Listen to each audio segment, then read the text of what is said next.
Les caméras de vidéosurveillance sont devenues un outil indispensable dans la résolution des crimes modernes, servant de témoins silencieux pour capturer des détails cruciaux. Qui pourraient autrement passer inaperçus. Souvent opérant discrètement, ces caméras modestes ont joué un rôle significatif dans la révélation de crimes, l'éclairage d'accidents et la divulgation des actions inattendues de personnes qui n'ont souvent aucune idée qu'elles sont enregistrées. Des vols et enlèvements à la rage au volant, rejoignez-nous alors que nous explorons 15 crimes réels capturés par des caméras de sécurité. Numéro 15. Tentative d'enlèvement ratée. Le 11 octobre 2021, près d'une station-service dans le Bronx, un événement effrayant s'est déroulé. Une grand-mère se promenait avec ses 3 petits-enfants lorsqu'un homme les a soudainement approchés. Partiellement couvert d'une couverture, l'homme a saisi la fillette de 3 ans et s'est enfui. Face à un choix difficile, la grand-mère a décidé de poursuivre le ravisseur, laissant momentanément ses 2 autres petits-enfants. Des passants ont remarqué le tumulte et se sont joints à la poursuite. Ensemble, ils ont réussi à coincer l'homme qui a ensuite été identifié comme étant Santiago Salcedo. Réalisant qu'il était piégé, Salcedo a relâché l'enfant. Il a ensuite tenté de s'échapper sur une trottinette qu'il avait laissée de l'autre côté de la rue, mais la police l'a finalement attrapé et arrêté. L'incident entier a été capturé par des caméras de surveillance, montrant le moment choquant où l'homme a pris la fillette, l'a enveloppée dans une couverture et s'est enfui. Les témoins étaient horrifiés par ce qu'ils avaient vu. Grâce à la réactivité des personnes qui sont intervenues, le suspect n'est pas allé loin. Salcedo, rapporté comme étant sans-abri, a fait face à de graves accusations. Il a été inculpé de tentative d'enlèvement, de séquestration illégale et de mise en danger du bien-être d'un enfant.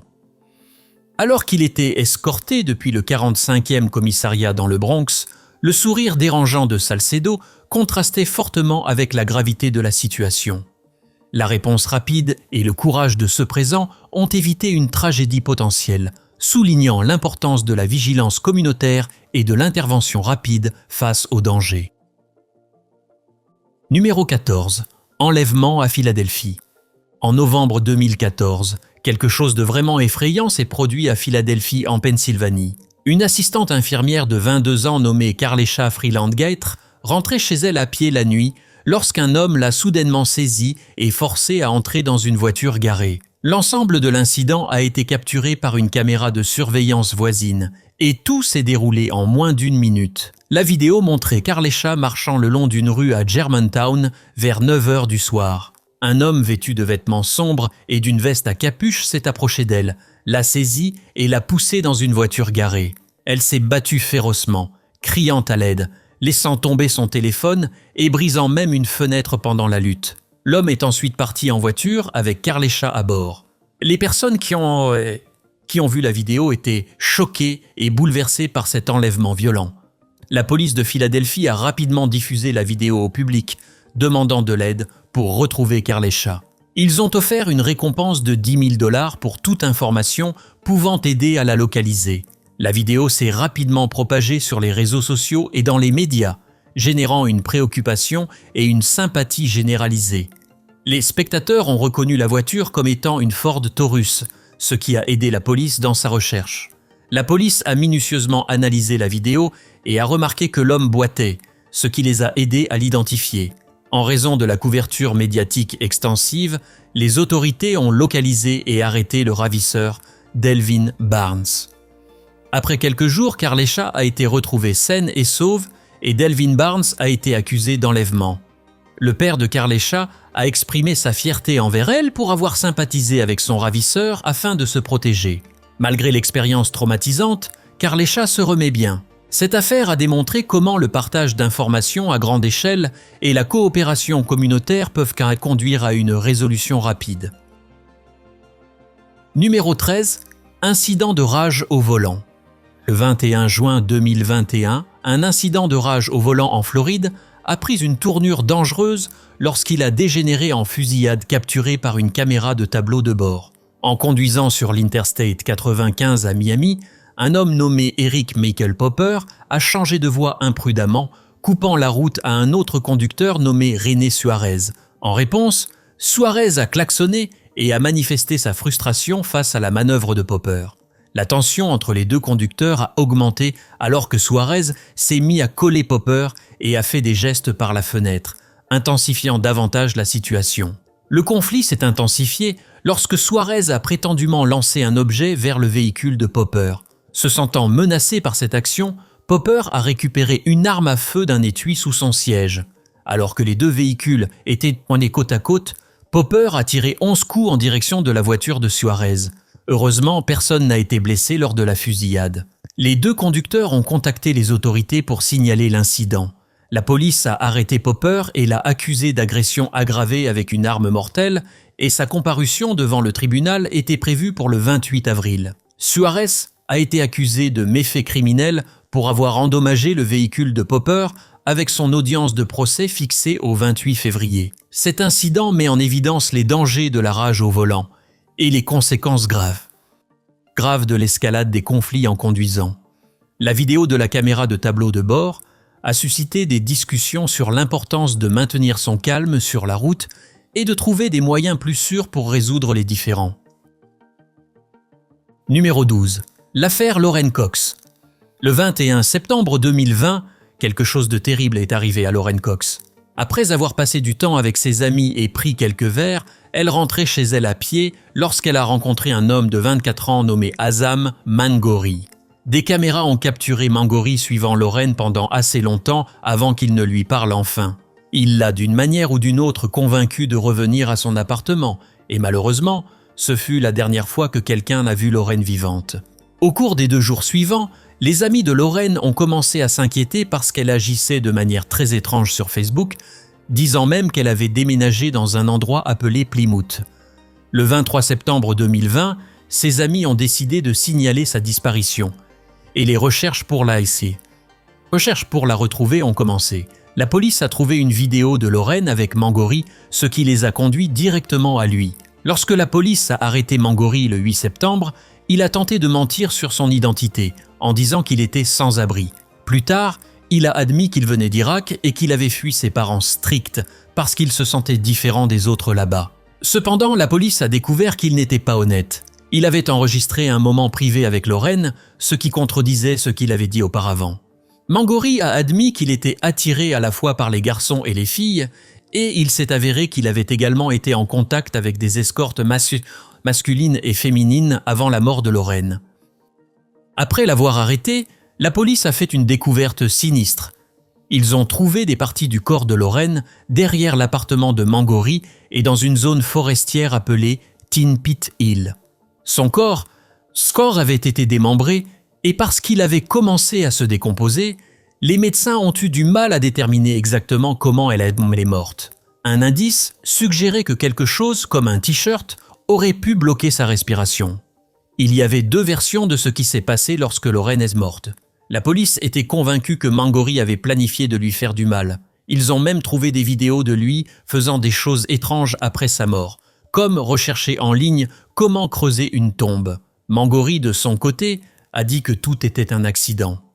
Il a affirmé qu'ils avaient passé un bon moment ensemble et avaient fait certaines choses. Il a également dit que Lauren consommait des drogues illégales, mais les médecins n'ont trouvé aucune drogue dans son système. Mangori a continué à changer son histoire, rendant la vérité difficile à déterminer. Finalement, Mangori a été arrêté et a fait face à de multiples accusations. Il a été condamné à 20 ans de prison pour ce qu'il a fait à Lauren Cox. C'est déchirant parce que sa mort aurait pu être évitée. Numéro 11. Intrus au zoo d'El Paso. En mai de l'année dernière, une femme a fait quelque chose de vraiment inattendu au zoo d'El Paso au Texas. Elle est entrée par effraction dans l'une des expositions du zoo, commettant un crime inhabituel qui a été filmé. Une courte vidéo montrait la jeune femme, portant un débardeur et un short, se détendant à côté de la cascade à l'intérieur de l'exposition en plein air. Pour y arriver, elle a escaladé une clôture, s'est frayé un chemin à travers des arbustes et a traversé un fossé de 1,20 m. Alors qu'elle s'aventurait dans l'enclos, 2 singes nommés Libby et Sunday se sont approchés d'elle pendant qu'elle leur offrait quelque chose. Aucun des singes n'acceptant l'objet, elle l'a jeté derrière elle. Après avoir passé un moment dans l'enclos, elle est revenue en traversant le fossé et a été aidée à sortir. Lorsque la vidéo est apparue en ligne, elle a suscité l'indignation des spectateurs. Fait intéressant, le zoo d'El Paso n'est pas au courant de l'incident jusqu'à ce que les images deviennent publiques, car il n'y avait pas de caméra de surveillance dans cette zone. Des amis ont identifié la femme et à la suite de ses actions, elle a été licenciée de son emploi d'assistante juridique dans un cabinet d'avocats. Elle a également été arrêtée par la police locale puisque le zoo prévoyait de porter plainte pour intrusion. Heureusement, Libby et Sunday n'ont pas été blessés par l'incident. Ils étaient plus intéressés par la visite inattendue dans leur enclos. On ne sait pas si les singes ont mangé la friandise interdite qu'elle leur a offerte. Le personnel du zoo a exprimé sa préoccupation que l'incident aurait pu annuler des années de formation parce que les singes ne sont pas habitués au contact humain. Ils craignaient également qu'elles aient pu exposer les animaux au Covid-19, mais heureusement, cela ne s'est pas produit. Numéro 10. Rivalité mortelle en affaires. Faraz Suleiman et ses associés ont planifié de tuer un propriétaire d'entreprise rivale, mais ils ne se sont pas rendus compte que leur propre caméra de sécurité enregistrait tout. Alors qu'ils exécutaient leur plan, la tragédie a frappé lorsqu'une étudiante en droit de 19 ans, qui se rendait simplement acheter des courses, a été touchée par une balle destinée au rival de Suleiman, menant à sa mort. L'ensemble de l'incident a été capturé en détail par les caméras CCTV de Rhode Island Tires. Tout a commencé en 2019 lorsque le propriétaire de Quickshine, un live auto à côté de l'entreprise de Suleiman, Rhode Island Tires, a commencé à vendre des pneus en plus d'offrir des lavages de voitures. Mécontent de cette nouvelle concurrence, Suleiman a vu les tensions monter entre les deux entreprises. Il y a eu des incidents violents, comme un incendie déclenché devant Rhode Island Tires, et la police a dû intervenir. Lorsque le propriétaire de Quickshine a refusé de laisser les ouvriers accéder à sa propriété pour installer un panneau de Rhode Island Tires, Suleiman a décidé d'éliminer la concurrence pour de bon. Le 20 mai, Suleiman et un complice ont engagé un tueur à gages pour 1500 livres afin de tuer le propriétaire de Quickshine juste devant son magasin afin que Suleiman puisse le voir lui-même. Pendant ce temps, les parents de la jeune étudiante en droit l'avaient envoyée acheter des courses pour rompre leur jeûne plus tard ce jour-là, et son chemin la faisait passer devant les deux boutiques de pneus. Alors qu'elle passait, le tueur à gages a tiré 2 coups de feu. Une balle a brisé la vitre de Quickshine et l'autre a touché la jeune fille à l'épaule, causant sa blessure mortelle. Suleiman et ses complices ne se sont pas rendus compte que leur propre caméra CCTV avait enregistré toute la scène du crime. La police enquêtant sur la fusillade a rapidement demandé les images CCTV et un des complices était présent lorsqu'ils ont visionné la vidéo. Au final, 8 personnes, dont Suleiman, le tueur à gages et d'autres impliqués dans le complot, ont été accusés de crimes liés à la mort de la jeune femme et à la tentative de meurtre du propriétaire de Quickshine. Numéro 9. Entreprise attaquée. À 2h30 de l'après-midi à Glanmire, en Irlande, une boutique de paris hippique était calme et tranquille. Tim Murphy se tenait derrière le comptoir, concentré sur son travail, tandis que 2 clients, dont un homme de 85 ans nommé Denis O'Connor, regardaient attentivement les courses de chevaux. Soudainement, l'atmosphère paisible a été brisée lorsque 3 individus armés ont fait irruption et ont exigé de l'argent. 2 d'entre eux brandissaient des marteaux, et le 3e pointait un fusil directement sur Denis O'Connor. Alors que le porteur du fusil détournait brièvement le regard vers les autres clients allongés sur le sol, Denis a vu sa chance et a décidé d'agir.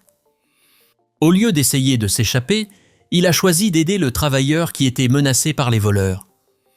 Denis a confronté le jeune homme avec le fusil, ayant l'intention de lui donner une leçon. Surpris, le porteur du fusil s'est enfui précipitamment, et Denis a jeté une chaise de côté, montrant son intention de le suivre. Revenant à l'intérieur pour aider à nouveau le travailleur, Denis s'est préparé en anticipant le coup de marteau et a bougé rapidement pour l'éviter. Passant de la défense à l'attaque, il a donné un coup puissant qui a forcé les criminels à sortir de l'établissement. Les actions courageuses de Dennis O'Connor se distinguent dans cette histoire. Sa réaction rapide a assuré la sécurité de tous. Par son courage et ses décisions avisées, il a empêché tout dommage. Il a démontré comment des personnes ordinaires peuvent accomplir des actes remarquables dans des situations difficiles. Numéro 8. Saccage d'un client mécontent. Au magasin de proximité Chucky's à Donna Ana, au Nouveau-Mexique, un homme de 43 ans nommé Ali Garcia Silva a fait irruption, rempli de colère. Il a commencé à lancer des objets sur le caissier, provoquant le chaos et attirant l'attention de tous. Heureusement, le caissier a réussi à s'échapper indemne. Ce n'était pas la première fois que Silva agissait de la sorte. 2 ans plus tôt, il avait eu une crise similaire dans un Walmart. Alors que sa colère grandissait, Silva est sorti vers les pompes à essence et a repéré un SUV noir sous les lumières vives. Consumé par la rage, il a ouvert la porte du SUV et a trouvé le conducteur en train de faire tranquillement le plein. Au lieu de se calmer, il a agressé le conducteur, aggravant la violence. Des témoins alertes ont vu ce qui se passait. Ils sont intervenus, ont chassé Silva et ont empêché de nouveaux dommages. Les propriétaires du magasin ont estimé plus tard que Silva avait causé environ $20 000 de dégâts. La police est arrivée rapidement et a arrêté Silva. Il a été accusé de dommages matériels et d'agression physique. Numéro 7. Tentative d'évasion après vol de voiture. À Houston, un homme a décidé de cambrioler un magasin GameStop. Après le vol, il s'est enfui dans une Chevrolet Camaro blanche. Alors qu'il s'éloignait à toute vitesse, des équipes de presse en hélicoptère ont repéré la Camaro, tandis que le conducteur se faufilait agressivement dans le trafic dense. Il a tenté de s'échapper sur l'autoroute mais a choisi un moment de grande affluence.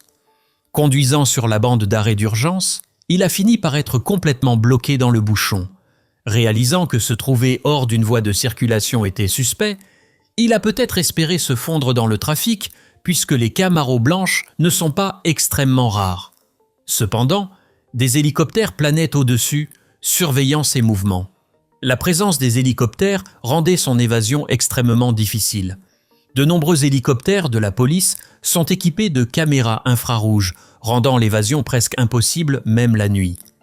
Finalement, il a quitté l'autoroute et s'est arrêté derrière des voitures et des semi-remorques à un feu rouge. Plusieurs voitures de police sont arrivées sur les lieux avec sirènes hurlantes et gyrophares allumés.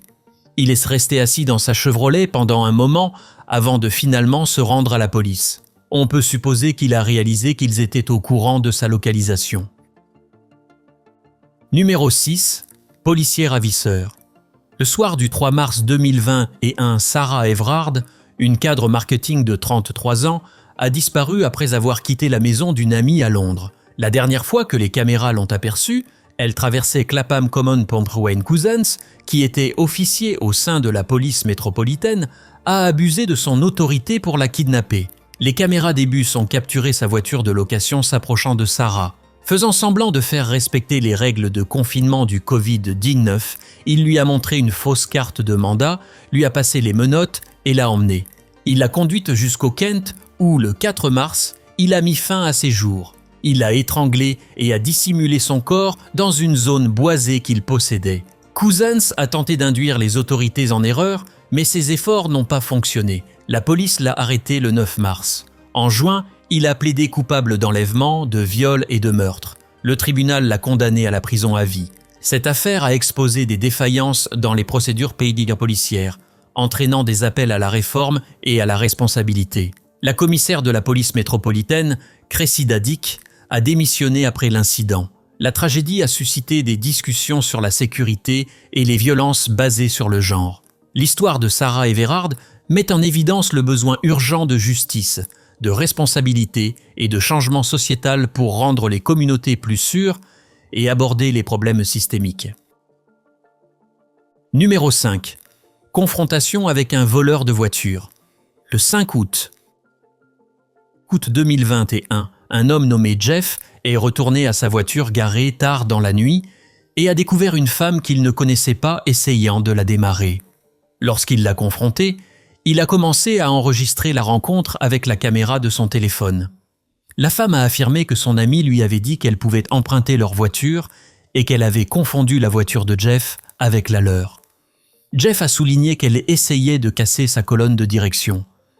Réalisant qu'elle était prise, la femme a fui les lieux, mais elle a laissé ses affaires à l'intérieur de la voiture de Jeff.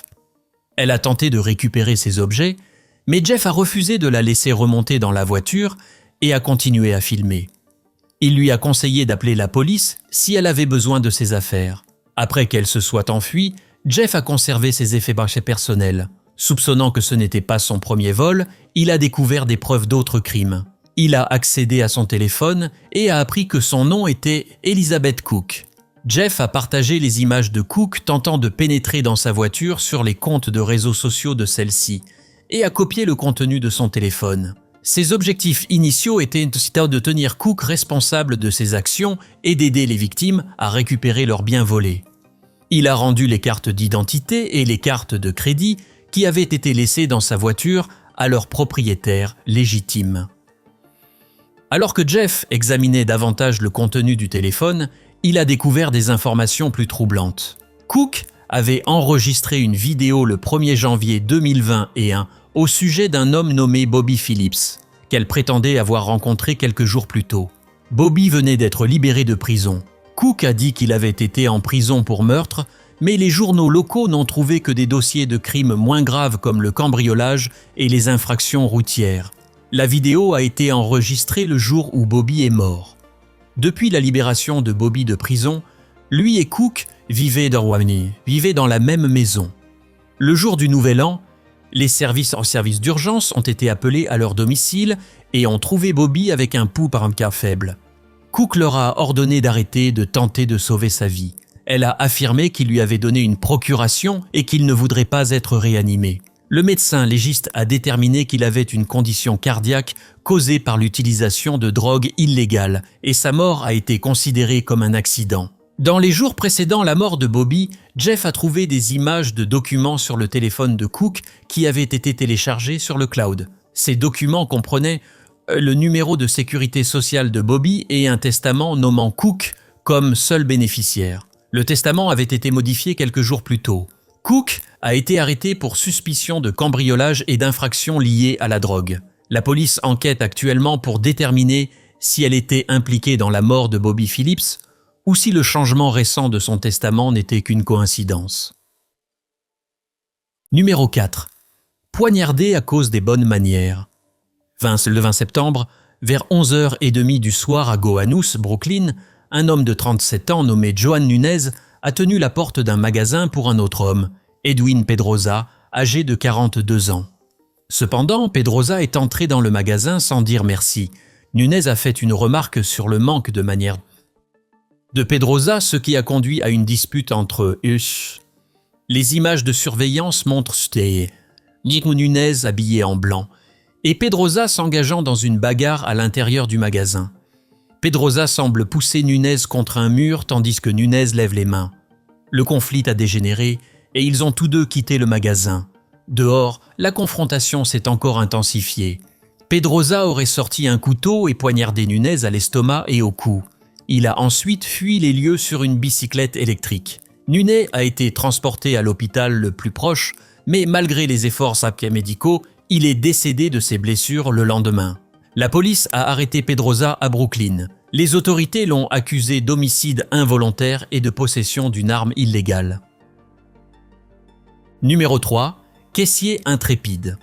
Dans un restaurant Jimmy John's, le caissier Tucker Murray a fait face à une situation terrifiante lorsqu'un braqueur armé a pointé une arme à quelques centimètres de sa tête. Malgré le danger immédiat, Tucker est resté calme et composé. Il a vidé la caisse enregistreuse avec sang-froid et efficacité comme le braqueur l'exigeait, offrant même tout le tiroir caisse. Tout au long de l'épreuve, il a maintenu un comportement impassible et indifférent, ce qui défiait ce que la plupart des gens attendraient dans une situation aussi menaçante. L'ensemble de l'incident a été capturé en vidéo et il a rapidement gagné une attention publique significative en circulant largement. Les forces de l'ordre de Kansas City ont utilisé les images vidéo comme preuve critique dans leur enquête. Ils ont identifié le suspect à partir de la vidéo et l'ont rapidement arrêté. Cet épisode a mis en lumière le courage remarquable de Tucker lors d'une rencontre menaçante pour sa vie et a souligné l'importance de la documentation vidéo pour aider les enquêtes criminelles. La gestion de la situation par Tucker a montré que les individus peuvent réagir à l'adversité de manière extraordinaire. Numéro 2. Passager de bus furieux. Récemment, un homme de Surrey s'est disputé vivement avec des passagers dans un bus BC Transit à Abbotsford, en Colombie-Britannique. Ce qui a commencé comme un simple désaccord s'est rapidement transformé en une violente bagarre, menant à des accusations d'agression. Des images vidéo montrent l'homme criant agressivement et proférant des menaces. En raison du chaos, le bus a dû s'arrêter sur l'autoroute 1 en direction ouest à Watcombe Road. L'homme a attaqué physiquement plusieurs passagers, mais d'autres individus courageux sont intervenus et l'ont maîtrisé jusqu'à l'arrivée de la police. Au cours de la lutte, 4 personnes ont subi des blessures mineures. L'agresseur, identifié comme David Allen Lucas, fait maintenant face à des accusations d'agression avec une arme et de multiples chefs d'agression. Numéro 1. Voleur masqué d'un sac. En septembre 2022, un homme nommé Christopher Badman a planifié de cambrioler le Marine Hotel au sud du pays de Galles. L'hôtel était bondé de visiteurs assistant au festival annuel d'Elvis, en faisant une cible attrayante pour le vol. Badman est arrivé vers 3 heures du matin, se couvrant la tête avec un sac vide pour cacher son visage des caméras de sécurité. Cependant, le sac limitait sévèrement sa vision, le faisant trébucher maladroitement dans les couloirs faiblement éclairés. Malgré ses mouvements maladroits, Badman a réussi à entrer dans les chambres des clients, tentant de voler leurs biens. Dans une chambre, un client s'est réveillé alors que Badman essayait de prendre l'ordinateur portable du client. Pour être plus discret lorsqu'il était hors de vue des caméras, Badman avait retiré le sac de sa tête. Lorsque le client s'est réveillé, Badman a fui précipitamment la chambre sans remettre le sac. Alors qu'il se hâtait dans les couloirs et sortait de la zone, les caméras de sécurité ont capturé des images claires du visage de Badman. En quittant l'hôtel, il a essayé de relever sa capuche pour dissimuler son visage, mais les caméras avaient déjà enregistré son apparence. Les officiers de police ont analysé les images de sécurité et ont identifié Badman à partir des images nettes. Il a été arrêté et condamné à 16 mois de prison pour ses crimes. Cet incident souligne l'importance d'être vigilant et de signaler les activités suspectes. Les gens devraient observer leur environnement et alerter les autorités lorsqu'ils remarquent quelque chose de préoccupant. Merci de votre attention. Nous espérons que vous avez apprécié cette vidéo. Si vous souhaitez consulter d'autres vidéos que nous avons réalisées pour vous, cliquez sur l'une d'elles à l'écran ou visitez la chaîne. Merci d'avoir regardé et à la prochaine fois.